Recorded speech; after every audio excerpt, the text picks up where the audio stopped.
Hello, my name is Jennifer Montgomery, and this week we're doing a discussion board about an immigrant community that we are familiar with and some of the cultural beliefs of that community that could present ethical concerns for an evaluation of an HIV or AIDS prevention program. The community that I chose to talk about is the Hispanic community here in Delaware. I feel familiar with their customs and beliefs. I worked 3 years as a case manager in the Dover area and came across a lot of Hispanic immigrants in need of services or people who have immigrated here in years past. I also have a close friend and family member who have immigrated from Mexico, so I'm familiar somewhat with the Hispanic culture and expectations. While researching for this discussion board, I did find an article. It is titled HIV Prevention in the Hispanic Community, Sex, Culture, and Empowerment. This article was written by Barbara Marin. The main thing that I took away from this article as it relates to Hispanic culture and how it could affect prevention for HIV or AIDS interventions is that in the Hispanic community culture, men are considered to be like macho men. They are strong men. They are providers for their family. They are the head of their household. And they don't really answer to anybody else. The women, their partners, the children, everybody, listens to the man of the family because, he is in charge of the family. So with this kind of mindset, this macho mindset, it increases the risk of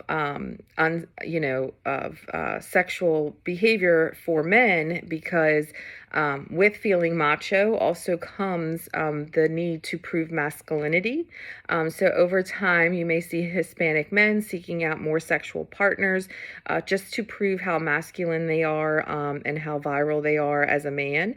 And so with the mindset of the man being in charge and, the macho man that he is, there's not always a conversation about safe sex. Are you practicing safe sex to ensure that, they're not doing anything dangerous or endangering themselves to, STDs or HIV/AIDS. Another cultural consideration for the Hispanic community is that, the Hispanic community has been affected by HIV, for many years.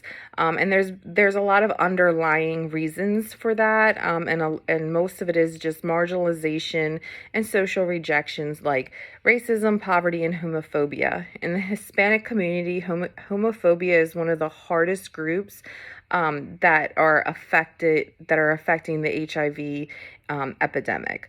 And this is because, again, men are seen as, the head of their family, the one in charge. So even at a young age, if boys start, have feelings of, attraction towards another boy or man, that's not something that they're going to openly discuss with friends or family because then they may think that they're going to be considered weak. So what this does is it isolates the person having those feelings. So then they may feel isolated or lonely, and then eventually it may lead to them having unsafe sex. So these conversations, the biggest thing is that these conversations aren't occurring in these communities. So they're still very stigmatized among the Hispanic community. So trying to normalize these conversations is something that may have to occur to try to bring about better preventative services for this population. So as it relates to ethical concerns for any kind of preventative measures, really trying to normalize those conversations because although the client may not want to hear it, like we have to have these hard conversations and then just start trying to, plant seeds to get people to want to talk about this.